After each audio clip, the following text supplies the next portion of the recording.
Hello, and welcome to First Unitarian Society. I am Leslie Ross, the Director of Children's Religious Exploration, and today I am joined by our Coming of Age class, our ministers Kelly Crocker and Roger Birchhausen, Linda Warren, and Daniel Carnes.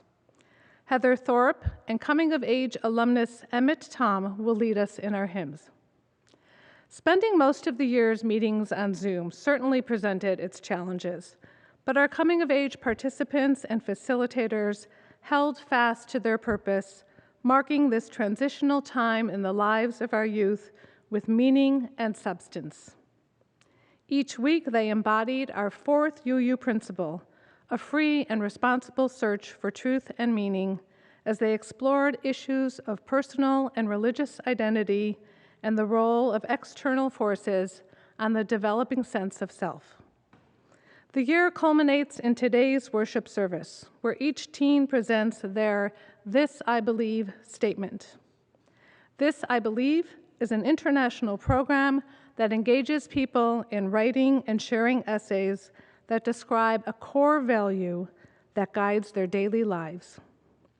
Our coming-of-age teens have heard and discussed many of these essays during these past 8 months.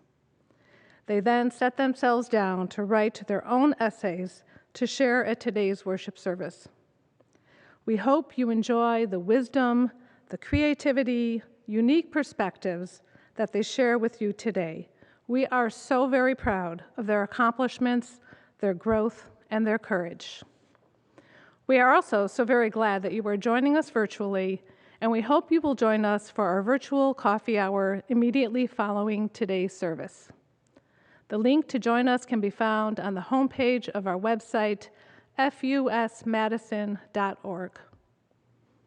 I invite you now to join in a moment of silence to center yourselves and bring yourselves fully into this time as we join together once again in community.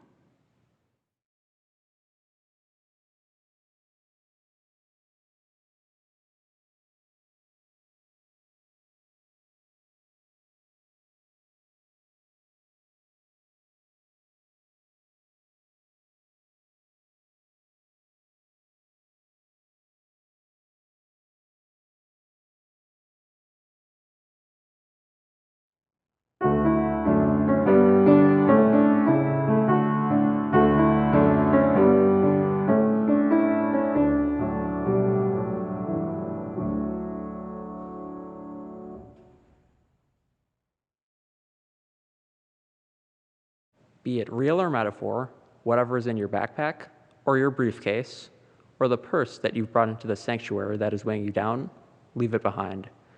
Whatever you are carrying that is keeping you distracted or caught up in shame or guilt or hopelessness, leave it behind. If you need it, it will be there when we're done, but for this hour, just let it go. Come into this place with open hearts.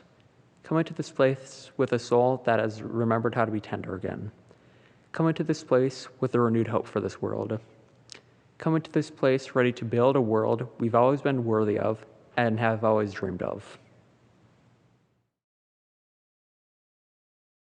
Our chalice lighting words are like the first tint of green by Jennifer McLaughlin.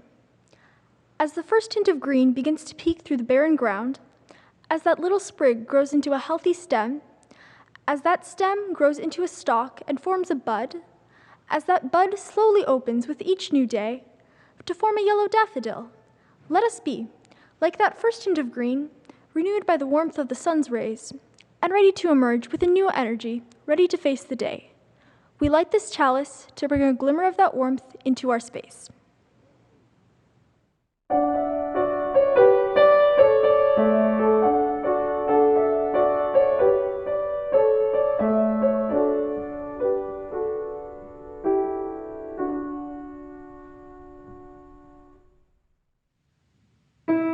Please rise in body or in spirit to sing hymn number 346, Come Sing a Song with Me.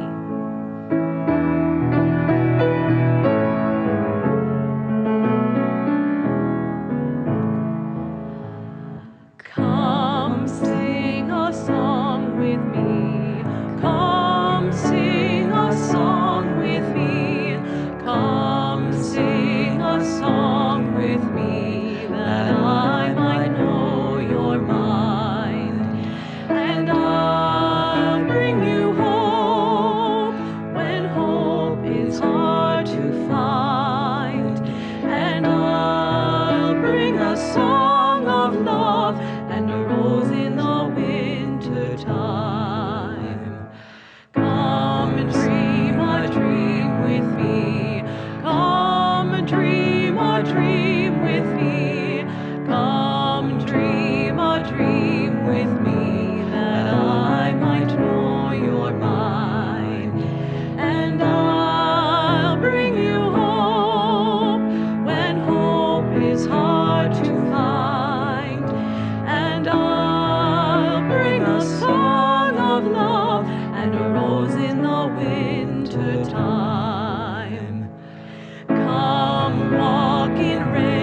with me. Come share a rose with me. Come share a rose with me, that I might know you're mine.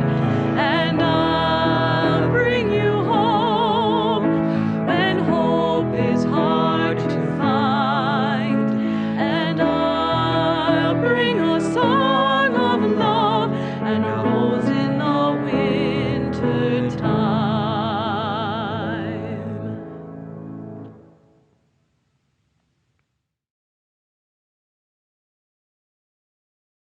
The Little Red Hen by Paul Galdone. Once upon a time, a cat and a dog and a mouse and a little red hen all lived together in a cozy little house. The cat liked to sleep all day on the soft couch. The dog liked to nap all day on the sunny back porch. And the mouse liked to snooze all day in the warm chair by the fireside. So the little red hen had to do all the housework.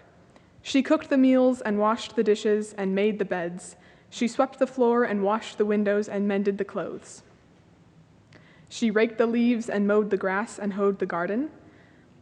One day, when she was hoeing the garden, she found some grains of wheat. "Who will plant this wheat?" cried the little red hen. Not I. Said the cat. Not I. Said the dog. Not I. Said the mouse. "Then I will," said the little red hen.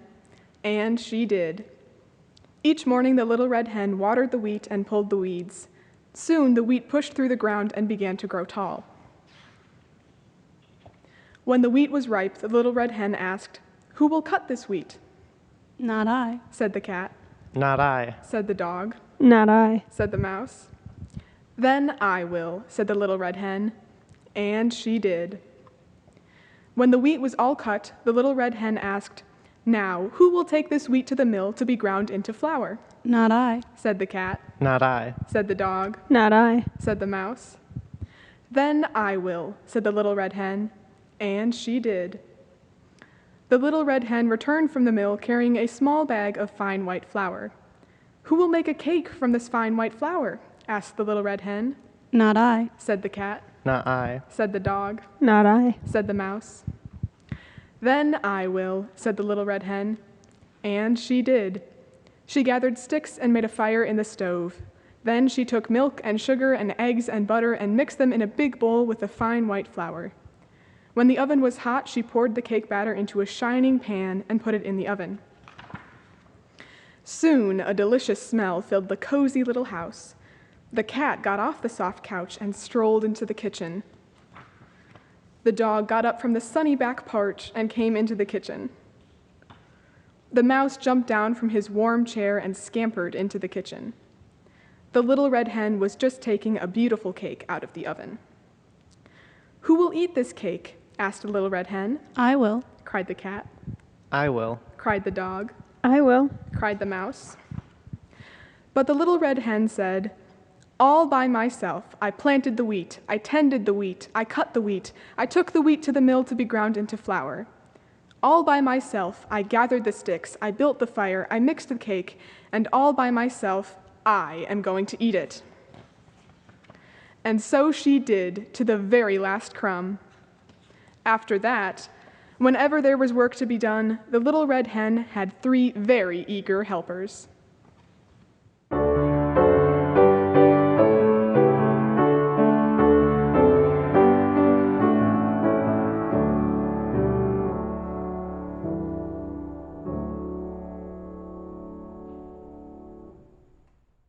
I invite you into this time of giving and receiving, where we give freely and generously to this offering which sustains and strengthens our community within and beyond First Unitarian Society. Today's offering will go to support our Coming of Age program. You will see on your screen that you can donate directly from our website, fusmadison.org, or you will also see our text to give information there as well. We thank you for your generosity and your faith in this life we create together.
I believe in art.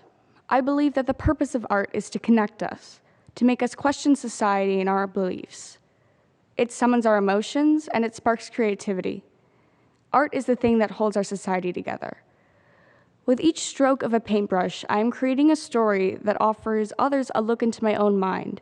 It is a reflection of my feelings and how I feel during a moment in time.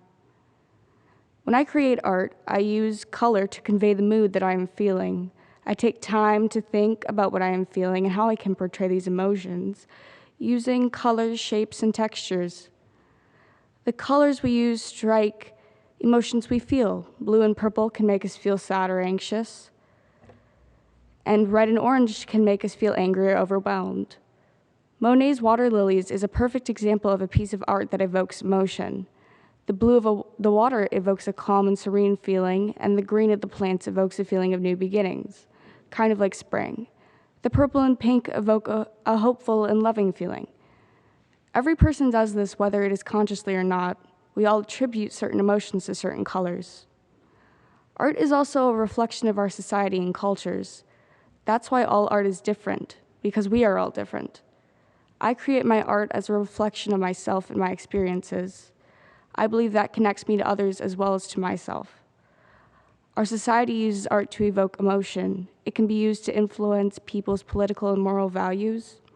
It can open our eyes and help us view the world from other points of view. Art can make us reflect on happy moments or sad memories. We each have sad and happy times. They aren't the same experiences, but those memories give us empathy for others. I believe art is at the core of everything we do.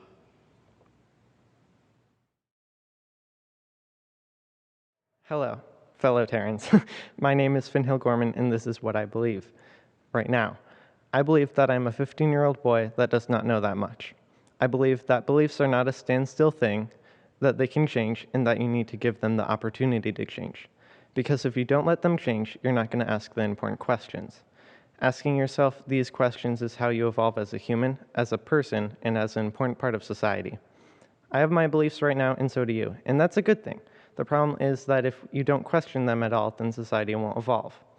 Imagine if our world had not changed in the last 400 years. We could all still expect the Spanish Inquisition, amongst numerous other things that we now consider terrible. The evolution of a person is how someone can fall in love with someone or something, how a thought can become a reality, and how someone can redeem themselves. Now, I'm probably the most indecisive person you'll know, or maybe not. It's in between two people for me. For example, I can never decide between different kinds of donuts. You definitely don't want to be behind me in line at Greenbush, but I can decide if I believe in a God. Making these decisions is not a one-and-done kind of deal. Never mind, the donut question is, not the God question. That kind of question is going to follow me throughout my life among a lot of other questions. In short, question your beliefs, because if you don't, you may get stuck in the past. This I believe, at least for now.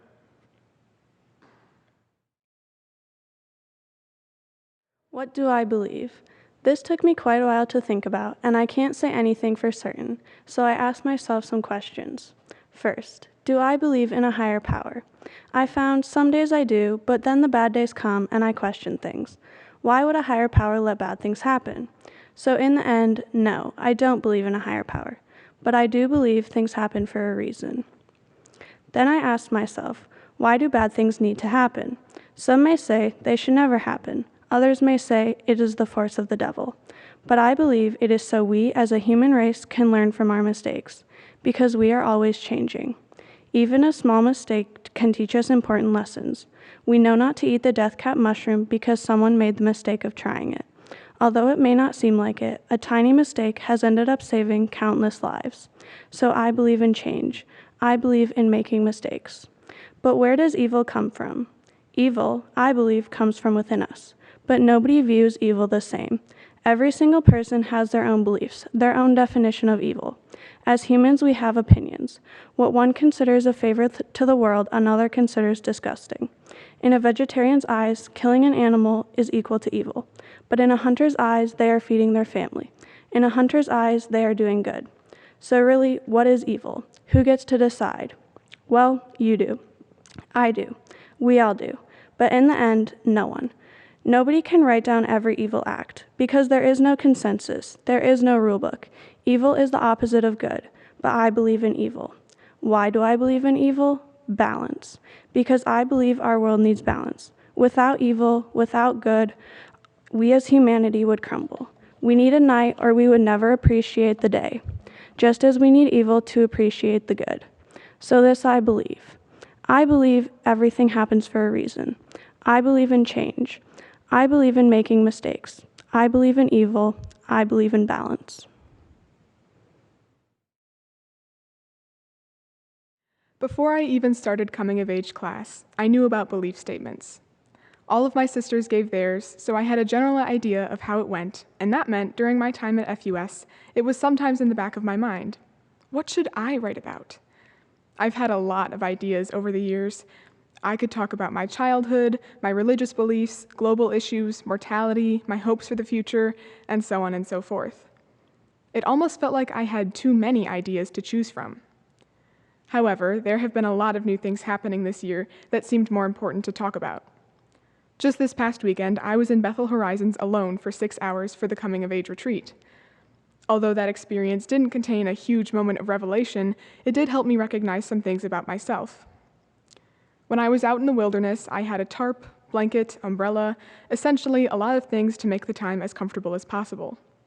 Part of the reason for that was due to the weather, and part of the reason was bugs. Going into this retreat, the main thing I was worried about was having bugs all around me and freaking out about not having anywhere I could escape to. I am really afraid of bugs, specifically spiders. And yes, I know that technically they're not bugs, and they actually eat other bugs, but that doesn't stop me from being afraid of them for reasons I still can't articulate. When I was younger, my fear of bugs was huge. If I saw a spider on the ceiling, I would run out of the room calling for my family to get it out of the house. If it got too close, there would probably be crying involved. I remember going down Sugar River one summer with my family. The river hadn't been cleared of brush and branches yet, and there were bugs everywhere. It got to the point of me jumping out of the canoe to avoid a spider, only to find there were more spiders in the water. Fleas were everywhere, as were mosquitoes, and did I mention spiders? Still, though this event didn't start my fear of bugs, it was an obvious time when I was afraid of them. Anyways, my fear of bugs has been a massive part of my life, just one that doesn't come up in casual conversation. So when I went on this retreat, I was pretty nervous. Shockingly, and thankfully, it turns out that I've gotten a little better. Regardless of the fact that I stayed on my tarp and flinched when any bug came near, I didn't freak out and try to leave. Reflecting on this, I like to think that I can at least coexist with bugs now, separately and not in my house though. But I'm still afraid of bugs, so I never really noticed when that fear decreased. In all honesty, my family has played a large part in helping me with this fear. Removing spiders from my room at 2 a.m., not pointing out pretty bugs on vacation, comforting me when I freaked out, my family has been there throughout. I'm very lucky in that I grew up surrounded by family members. I have always enjoyed talking with my sisters and spending time with my parents. Even though people might say that being the youngest is annoying, I think it's extremely helpful in getting advice early and being able to annoy my sisters enough to remove that one bug in the back corner. Much of my extended family is close by too. My uncle and aunt live just a few streets over, my grandpa across town, and both of my grandparents pretty close by. I have always spent holidays traveling to many gatherings and celebrated special occasions with them. But I've also met up with them just to eat Sunday dinner, or go to a park, or make a pit stop to chat during a walk. Their proximity to me is a known fact, and one I'm really thankful for. And throughout the years, I've learned that my family will always be there to support me and celebrate with me through my struggles and accomplishments. And I know that my family loves me and I love them. Clearly, my family is a huge part of my life as a community, and I think a lot of my life revolves around communities. My family, friends from school, people I met through my forensics team, and my two faiths, FUS and Peace Lutheran Church, are some of the communities I am a part of. Circling back to many new things happening this year, I've realized how grateful I am to my communities for supporting me. This pandemic gave me a chance to spend more time with my family. Learning how to use Zoom, playing a large amount of board games, eating a lot of interesting desserts, talking at the dinner table every night. Though I couldn't wait to safely leave the house again, my family has made this pandemic bearable and even enjoyable when it could have been a scary and annoying event. Not only that, but my friends have shared in my sadness over virtual school, and hanging out with them helped me have fun this year while the pandemic was happening. My forensics team gave me an outlet to focus on something other than the multitude of worries this year has presented, and my two faiths have helped soothe my fears and grow in spite of COVID. A lot of changes happened this year. Throughout the pandemic, a new president was elected, the Black Lives Matter movement gained momentum, as did the Stop Asian Hate movement. More effects of global warming were seen in wildfires and extremely low temperatures, and of course, the rollout of COVID-19 vaccines recently started. In spite of the chaotic state of the world this past year, and my fears of bugs, COVID, and so many other things, my supportive communities made me feel okay.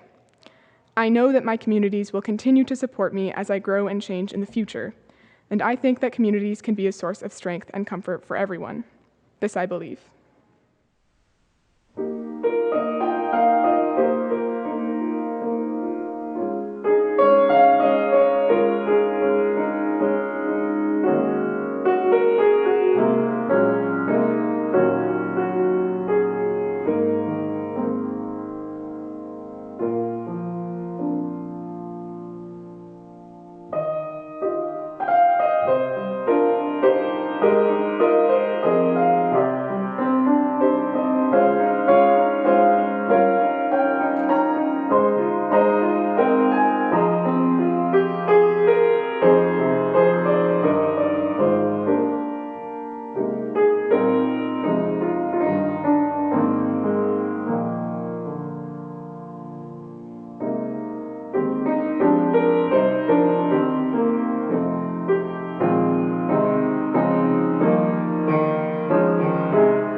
I believe in improvement.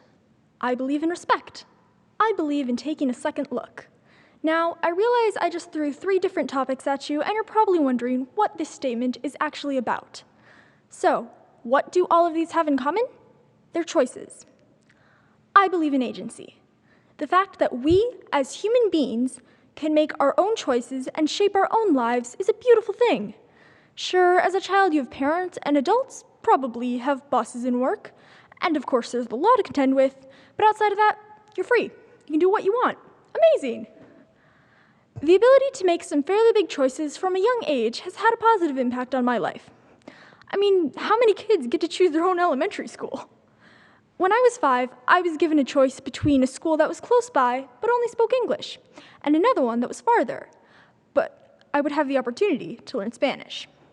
I picked the Spanish-speaking one, and my decision from 10 years ago has given me esta habilidad valiosa. When I was younger, I thought some huge supercomputer would be so cool. Something controlling everyone, telling them what decisions to make, optimizing everyone's lives. I reject that idea now, at least to some extent. Is a life created without any input from ourselves really a life we want? No. I, for one, would hate that someone else created my perfect life. Now, I'm not saying that I don't want everyone's lives to be optimal, but I don't think that's the way to do it. The fact that we get to choose our fates, To err in such decisions is human, and it's beautiful. Let's keep it that way. Our choices affect others. There are some choices we can make that overstep boundaries, ours or other people's. Drunk driving, arson, and assault are a few of them.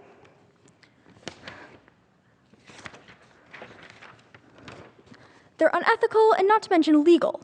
Decisions like that aren't acceptable. However, apart from responsibilities, morals, and, the law, you're free to do what you want. So, when you have even the choice to make a choice, make it. Compliment a stranger. Adopt a pet. Go vote when you can. If you don't like the world you live in, make a change. Don't sit back and let life pass you by. We are what we create. Now, I recognize that I'm young, and that at least some of you are probably groaning, thinking, well, this reeks of adolescence. And oh, she's going to want a supercomputer to tell her what to do when she's got bills to pay, adulthood to navigate, etc. And you may be right. You probably are right. But right now, I disagree with you. I believe in agency. I believe in choice, and I choose to thank you for listening to my statement. I believe in friendship. During the past year of quarantine, I've spent quite a large chunk of time alone in my room, which I've actually enjoyed for the most part. It's comfortable, quiet, I can just listen to music and do my own thing. However, in this time, I've learned that I have limits on how long I can go without interacting with other human beings. Prior to the pandemic, it used to be easy to hang out with friends at school or after school and get together to play board games or something. Luckily, I could still do some similar things online, but not as easily or as often. So even though I was still spending some time with my close friends, there have been times I've gone a super long time without connecting with friends that I used to see almost every day. For example, I have a really good friend that I've known since 2nd grade. For years, we've always spent a ton of time hanging out, chatting, and playing games. But since the pandemic started, we haven't talked anywhere near as much. Last week, we got together for his birthday to play board games outside, and realized we hadn't actually talked online or in person for 2 months. And yet, despite that, we still were able to have a great time. Situations like this have made me realize just how thankful I am that I have such good friends. And their friendship is one of the most important things in my life. I believe in goodbyes, not because they're always easy, but because sometimes they're necessary for you to grow and develop as a person. Saying goodbye to friends, colleagues, and others can be hard, but saying goodbye will happen all throughout your life. People will always have to go their separate ways, and it's not always a bad thing. I remember I had a really good friend when I was younger. From the day we met, we were inseparable. We did everything together. We were on the same sports teams together, we were in the same grades and classes, and we would do many things together. One day, in about 3rd grade, I had just gotten home from school when my parents sat me down and delivered some big news. We were moving. I don't remember all the details, but we were moving soon, and I didn't know how to tell my friend. I was devastated. We were leaving soon, and I would be transferring to a new school and a new life. It took me months to tell my friend, and by then, it was almost time for us to move away. During those last few weeks, I couldn't focus on anything. It was all moving so fast, and I felt like I was just being pulled along by the current. The day finally came when we were moving to our new house, my new school, and our new life. I said goodbye, knowing that I would see him again, but it would never be the same. I did see him in passing many times over the course of the years, but the bond we had was never the same. I saw him recently, in fact, at a soccer game. He was well. I recognized him almost immediately. I wouldn't say I'm glad I moved, but we went our different ways, and I've met other people. The conclusion of all this is that separation is unavoidable. Some people's paths intersect for a bit, but nothing is permanent except impermanence. I believe that goodbyes, although hard, are necessary, and people will come and go, and you have to be okay with it. There are a lot of things that are important in my life. All of the things that are important have an impact that makes me a better person. There is another thing they all have in common. These things make me happy. When I'm happy, it rubs off on the people around me, and that makes me even happier to see that I made someone smile. Showing gratitude towards things that make you happy is something I believe in. When I think about what makes me happy, I can't help but to smile or laugh. Even small things that could happen any day. Passing a stranger and they say hi, friends giving a random compliment, making loved ones proud, laughing so hard tears come to your eyes, a pet greeting me at the door or doing something silly, watching a really good movie, the comfort of being with loved ones, and even smelling your favorite food or hearing your favorite song. There are so many things that make me smile, and I could go on forever. Some things don't happen too often. They come only a couple times or even once a year. Hearing the birds chirp in the morning, flowers poking out of the ground, the days getting longer and warmer and then shorter and cooler. When leaves start to change from green to bright orange or red or yellow. The first snowfall when every tree in sight is covered in a blanket of snow. For these things I am grateful. I believe it is very important to show gratitude towards the things that make you content. I believe there are many things in my life that make me happy. Showing gratitude towards all these small things makes me a better individual. I hope that everyone someday will just take time to think about what makes them happy. Because I believe talking about the things you love or that make you smile will make you a more cheerful person. When you are happy, it may rub off on other people and those you love. Having a positive attitude is also very important. Going into something with a positive attitude will make for a better experience. Do things that you are passionate about. You will become the best version of yourself. There are many things in this world, some big and some small. You get to choose what makes you smile and what makes you a better person. As author and motivational speaker Brian Baisley states, if being happy is important to you, try this. Instead of regretting all you lack, celebrate all you've got. This I believe. There is something more powerful than nukes, more powerful than any animal or any divine being. What might that be? Words. Words can lift a group of people up or spear them through the heart. The power of words is also what I believe in. Words are an interesting thing. If you gave a test field of, say, 250 people a single paragraph, there would be many different interpretations of the same thing. Some people might find it offensive, might relate to it, or might remember something from their past in it. Words can also be spun to what you want people to think, or can be used to oppose someone's opinion. There was a speech spoken by Martin Luther King Jr. on August 28, 1963, which I assume most of us know of. It's called "I Have a Dream," which is an example of one person pushing for racial equality, a century-long fight using words. A quote from the speech, which I find especially portraying to this, is, "I have a dream that one day on the red hills of Georgia, sons of former slaves and sons of former slave owners will be able to sit down at the table of brotherhood," which is saying he dreams of a time where both white and African American people can live in peace together, which is also what I dream of. This is an example of words being used in a good way. With great power comes great responsibility, said Uncle Ben from Spider-Man, which applies here. If you think back to January, there was this insurrection, you might call it, caused by hateful words being shared by people online. How was this caused? It culminated on January 6th by people being encouraged to march on the Capitol to change the result of the election. This is somewhat of the opposite of the MLK speech, with the speech being uplifting, and this is an example of words being used in a harmful way.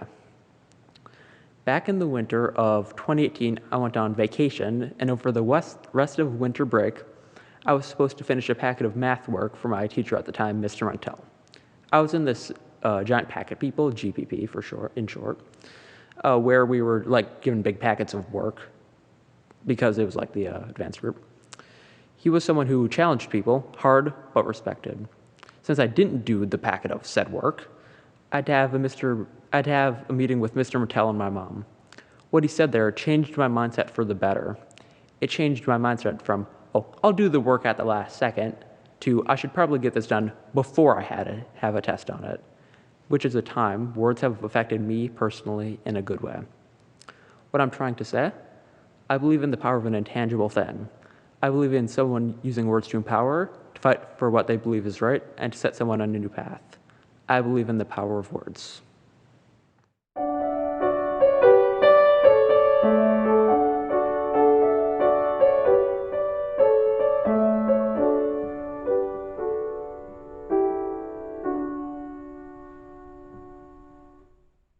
What a joy it is to be celebrating another coming of age ceremony and the culmination of another coming of age year. We are deeply grateful for our youth who have spent this past year building community in a virtual format, preparing for this day during an extraordinary year. Today, we are grateful for their insights and their wisdom, and we recognize that while this ceremony marks the end of their classroom learning here at First Unitarian Society, their journey of lifelong learning on their own has just begun. Throughout this year, our youth have begun in earnest to study themselves, to get to know themselves, examining their beliefs and values, ideals and aspirations. With their belief statements, our coming of age youth have given us just a glimpse of where this process has led them. And we'd pause for a moment to thank those who've walked with them on this journey.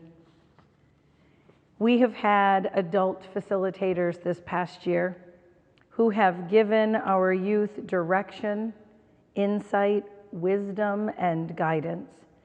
They have brought patience, good humor, creativity, resilience, and much love and compassion. This year's facilitators have been Leslie Ross, Susan Koenig, Andy Levy, Scott Mason, and Barbara Nelslow.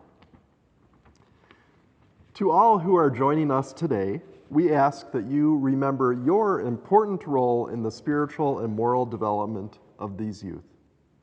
Where they journey from here is not entirely up to them, it is also up to us. We must remember that deepening their experience of Unitarian Universalism is not the responsibility of their family and teachers alone. Helping them to blossom as loving and conscientious human beings is a responsibility we all share. And now that they have completed their coming of age year, that responsibility becomes more relevant and more immediate. For these young people, you can serve as both example and inspiration of how people live out in everyday life their spiritual values. Through you, they can observe Unitarian Universalist faith in action. There can be no greater or more effective teaching than your good example. We ask you to continue to encourage the spiritual growth of these youth, to value their insights and emerging convictions, and recognize the gifts and talents they bring to our community and the enthusiasms and hope that they bring to our world. And now to our coming of age youth. We recognize today the work you have done during this past year, and we are grateful for the gifts and the talents you have brought to us in your time here at this society. We ask you to continue this journey you have begun, to grow as an individual, expressing your beliefs, growing in faith, continuing to question and explore. At this time, we turn to the parents of our coming of age youth. You, beyond everyone else, has been witness to the unfolding and maturing of your child from birth until today. In the beginning of the coming of age year, we asked you to give permission to your child to come of age. We ask you now to continue opening your hearts in order to receive your child into your family for all they have become in this past year, and to continue your journey together with respect, patience, guidance, and love. At the dedication of a child, we give to each a rosebud, fragrant symbol of beauty, promise, and love. The rose we give then has no thorns, symbolizing the better world we would like to give to our children. We hope that these children whom we have dedicated will learn to recognize the beauty and the goodness that does exist, that they will grow in wisdom and compassion, adding their own beauty and gifts to the world. Our hope is that as each rosebud unfolds in all its natural beauty, that the life of each child will unfold. We have given each of our coming of age students a rose in full bloom, symbolizing the beauty and the gifts that they already give to our world and the natural beauty that is found in each of them. Yet this time the thorns are still intact. When you were a child, we could do our best to shield you from the harshness and the cruelty of the world. But now, as a youth, we can no longer protect you from all that you encounter, both the beauty and the cruelty. But no matter where you may go, how far you may travel, you will always be with us in spirit, and we will always be sending blessings your way. So accept these roses, knowing that there are harsh realities in the world, but there is much beauty as well. May you choose to see the beauty whenever possible. And now, as we do when you are young children, we ask that you be granted clarity of thought, integrity of speech, and a compassionate heart. May the blessings of an understanding heart, strength, integrity of purpose, love received and given be yours today and remain with you as you go forward into ever fuller life. Blessed be, and amen.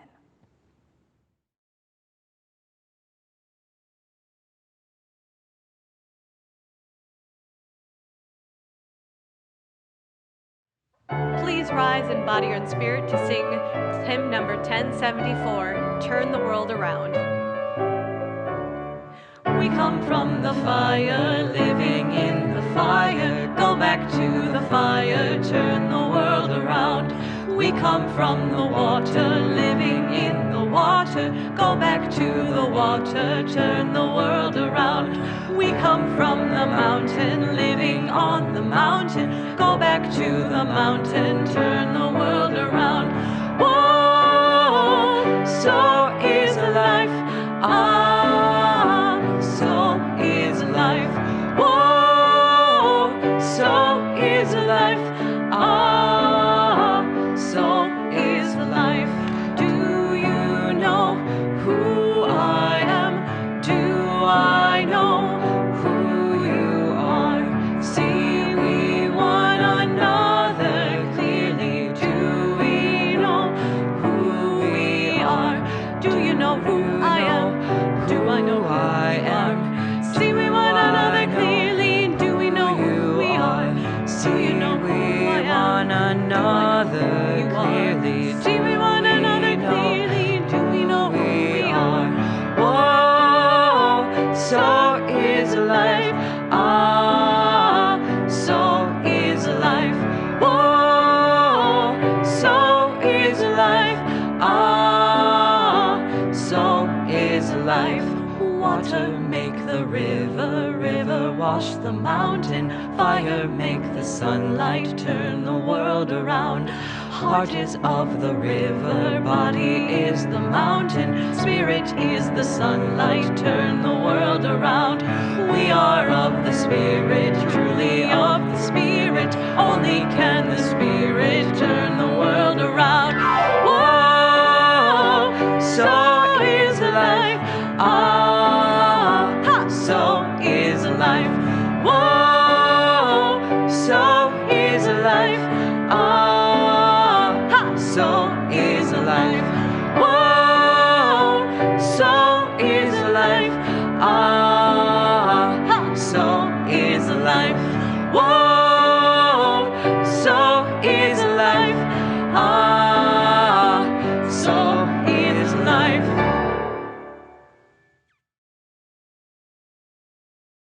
We are never complete. We are never finished. We are always yet to be. May we always allow others to be and help and enable each other to grow towards all that we are capable of becoming. Amen.